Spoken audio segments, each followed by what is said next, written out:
prvom kole garáže snov, v tomto druhom kole môžete získať nielen M5 z prvého kola, ale takisto toto brutálne C63S Cabrio, ktoré je teraz momentálne závodné.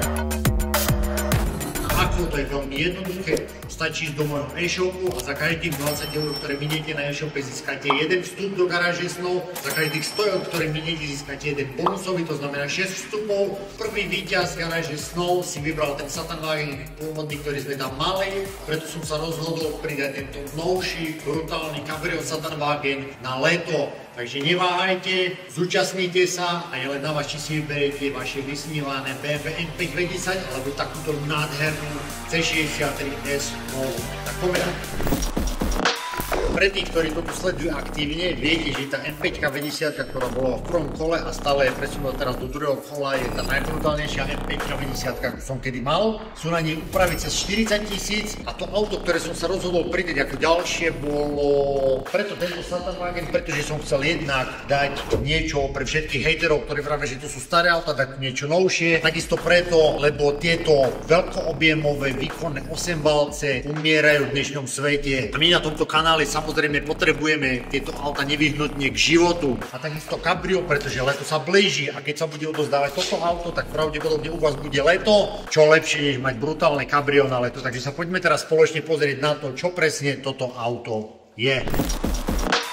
Takže dívame sa tu na 2017 Mercedes-Benz C63S Cabrio, takejto nádhernej bielej perletí, toto je príkladková dizajnofarba. Auto má škrupiny. Tieto auta ste si mohli našpecifikovať buď so sériovými sedečkami komfortnými, alebo s týmito nádhernými škrupinami. Inak je komplet séria až na pár drobností. Jediná mechanická úprava na tomto aute je otvorené sanie od firmy CTS. Bolo na auto, keď som ho kúpil, vyzerá veľmi dobre. Počas jazdy počujete také prskanie, odfúkovanie, presne vám to dáva taký živelný pocit, že pod kapotou máte niečo živé, taký krásna V8, čiže 510 koní, aj keď sa samozrejme pohrávam s myšlienkou, že to prifúkneme, pôjdeme na stage 2 a dostaneme sa niekde na minimálne 650 koní. Môžete mi povedať v koment sekcii, či chcete, aby sme toto auto upravili a zvýšili ešte výkon. Ja si myslím, že by si toto auto zaslúžilo. Keď sme už tuto takto vpredu, jediná taká vlastne zmena oproti sérii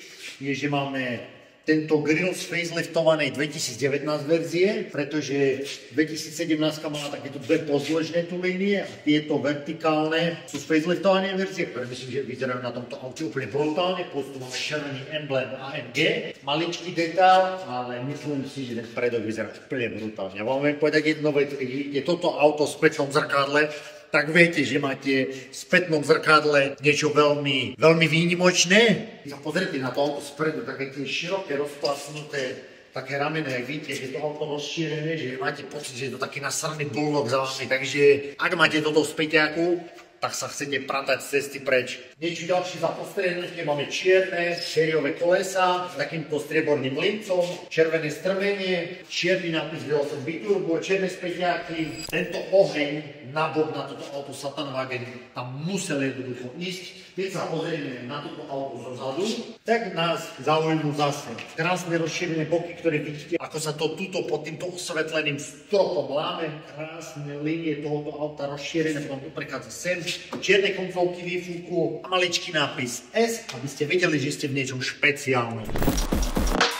Jedna z tých najlepších vecí, čo ja mám rád na tomto aute, a to je aj vďaka tým škrupinovým sedačkám, je tá, že ak si do tohto auta sadnete, a ja mám 193 cm a sedačku mám nízko, keď hovorím dvere, tak som pekne skrytý v tomto interiéri. Trčí mi iba hlava, dvere končia niekde pri mojom ramene a máte pocit, že ste úplne sadení do tohoto auta. V tých škrupinových sedačkách sa sedí naozaj dobre. Pokiaľ nemáte cez 250 kg a štvrtú bradu niekde na hrudi, tak sa vám to bude sedieť úplne absolútne skvelé. Aj keď budú asi ľudia, ktorí možno budú preferovať komfortné sedačky, ja si myslím, že toto auto by bez týchto škrupín nebolo kompletné. Interiér je extrémne nádherný. Povedzte mi, či viete o lepšej kombinácii interiér-exteriér než biela s červeným interiérom. Podľa mňa táto kombinácia funguje absolútne na každom jednom aute. Terénne, staré, nové, biele je zvon, červené zvnútra, tá ideálna kombinácia a krásne nám to sekunduje s tým našim Satanwagen plameňom. A keď príjeme sem, tak máme auto naložené vlastne vo polke. Vyhrievané sedačky, tu sa nám ovláda všetko, krásny červený stitching a kombinácia čiernej a červenej kože, Burmeister repráky, ktoré hrajú extrémne skvelé. Môžete tu mať vypeckovaného Rytmusa na plné sídlisko. Vnútri máme potom karbonový trim, samozrejme s navigáciou so všetkým, červená čiarka v strede volantu, toto majú iba modely S. Takisto ten červený lemp otáčkomera a rýchlomera, to má iba modely S. Stitching krásny červený, koža, tak ako máme radi na tomto kožinom kanáli, proste krásny červený stitching, úplne absolútne rovný, taký veľmi príjemný na dotyk, musím povedať, aj keď potom ide prstom, tak cítite, že idete prstom po niečom veľmi solidnom. Musíme to mať samozrejme povinne vôňu 300, pretože to auto ide 300 aj so strechou dole. Karbonový tento centrálny panel s krásnym nápisom AMG. Proste celkovo, keď tu ste, tak toto je ešte skutočné, poctivé auto, v ktorom máte pocit, že ste v niečom, čo vydrží takto pevne veľmi dlho. Aj toto bol jeden z dôvodov, prečo som vybral práve toto auto do súťaže, pretože som potreboval, aby sme posunuli tú úroveň ďalej, aby sme urobili niečo, čo nerobí nikto iný, pretože nikto iný vám nedá takúto krásnu C63S, iba koža.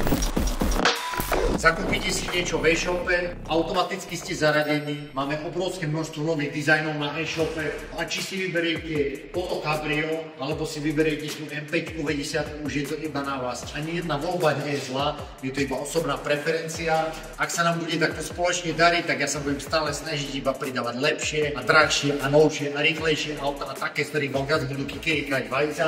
Takže povedzte mi, čo si o tom myslíte. Využiť tú jedinečnú šancu získať vaše auto snov. Kontrolujte linky v popise a veľa šťastia.